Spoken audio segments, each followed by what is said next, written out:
Hello guys, 1 और 2 numerical question BK Kumawat के हम सॉल्व कर चुके हैं। क्वेश्चन नंबर 3 पे जा रहे हैं।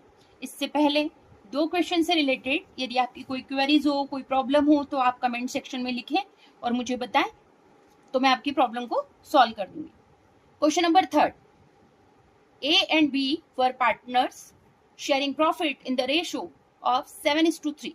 यहाँ पर दो पार्टनर है आपके पास, A और B। उनका रेशियो दे रखा है 7:3, मतलब ए का पार्ट 7/10 और बी का part 3/10। With capital 15,000 and 10,000 respectively. दोनों ने कैपिटल फर्म में इन्वेस्ट की है, ए ने 15,000 और बी ने 10,000। Interest on capital at the rate of 5% per annum is to be allowed to each partner. हम दोनों पार्टनर को 5% इंटरेस्ट देंगे। B is to be allowed salary for the year 2025 2,400। B को आप सैलरी दे रहे हो 2,400 during the year 2025। A and B withdraw 1,200 and 2,000 respectively. दोनों पार्टनर ने फर्म से पैसा विड्रॉ किया है 1,200 और 2,000। The profit for the year 2025 amounted ₹8,000। Firm ने जो प्रॉफिट अर्न किया है वो 8,000 है। Before making the above adjustment, इस 8,000 के प्रॉफिट के अंदर ऊपर जितनी भी चीजें थी, जो इंटरेस्ट ऑन कैपिटल, सैलरी, वो सभी हम माइनस करेंगे, क्योंकि हमारा जो ये प्रॉफिट दे रखा है ये before making the above adjustment है, मतलब इसमें से एडजस्टमेंट माइनस नहीं होंगे। आगे क्वेश्चन में आएगा आफ्टर एडजस्टमेंट, तब उस कंडीशन में मैं आपको वैसे एक्सप्लेन करूंगी कि तब क्या करना है, लेकिन अभी आप ध्यान रखिए कि यहाँ लिखा है before. Prepare the P&L adjustment account. P&L adjustment या P&L अप्रोप्रिएशन अकाउंट और पार्टनर्स कैपिटल अकाउंट। आपको एक अकाउंट खोलना है P&L अप्रोप्रिएशन या एडजस्टमेंट अकाउंट, दोनों का नाम सेम ही है, और एक अपने को खोलना है पार्टनर्स कैपिटल अकाउंट। इसने क्वेश्चन में हमें सिर्फ पार्टनर्स कैपिटल अकाउंट ही ओपन करने को बोला है। इसका मतलब, इसका मीन्स यह हुआ कि इस बार कैपिटल को हमने अपने आप एज्यूम कर लिया है कि कैपिटल फ्लक्चुएटिंग है, क्योंकि कैपिटल फिक्स होती तो आप दो अकाउंट ओपन करते, लेकिन जब उसने पार्टनर्स कैपिटल अकाउंट ही खोलने को बोला है तब कैपिटल को आप फ्लक्चुएटिंग एज्यूम करेंगे। P&L अप्रोप्रिएशन अकाउंट के अंदर पर्टिकुलर अमाउंट आपको पता है कि 8,000 हमारा प्रॉफिट था, जिसको मैंने बाय बैलेंस बीडी करके लिखा है क्रेडिट साइड में। डेबिट साइड में मैंने लिखा है to interest on capital.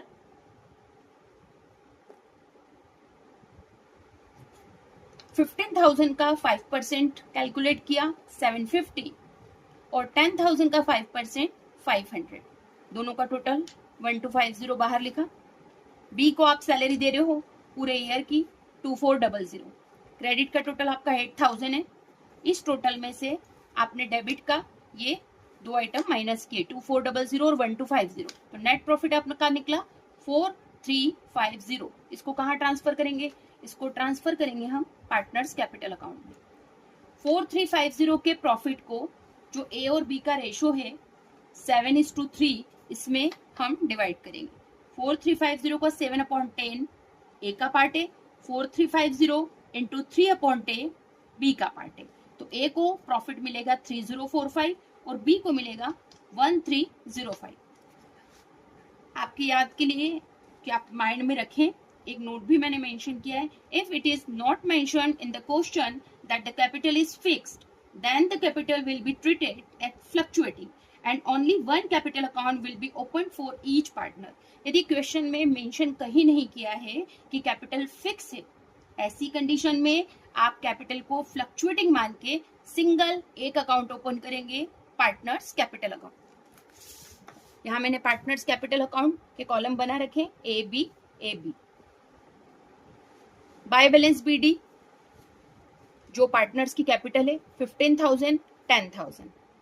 Partners को जो हमने इंटरेस्ट कैलकुलेट किया 750 500। सैलरी सिर्फ हम एक ही पार्टनर को दे रहे हैं, बी को 2400। P&L अप्रोप्रिएशन अकाउंट में प्रॉफिट होता है क्रेडिट साइड होता है, लॉस होती है डेबिट साइड जाती है। 3045 1305। डेबिट साइड में टू ड्रॉइंग 1200 और 2000। टू बैलेंस CD, क्रेडिट की टोटल में से डेबिट माइनस किया, तो जो आपका ए का बैलेंस निकल रहा है 17,595 और बी का जो बैलेंस है 12205, यहाँ मैंने लिखा है ए क्रेडिट साइड की टोटल 18795, उसमें से हम माइनस कर रहे हैं 1200, तो बैलेंस आया 17595। बी की क्रेडिट साइड की टोटल 14205, जिसमें से आप माइनस कर रहे हैं 2000, तो आपका बैलेंस निकला 12205।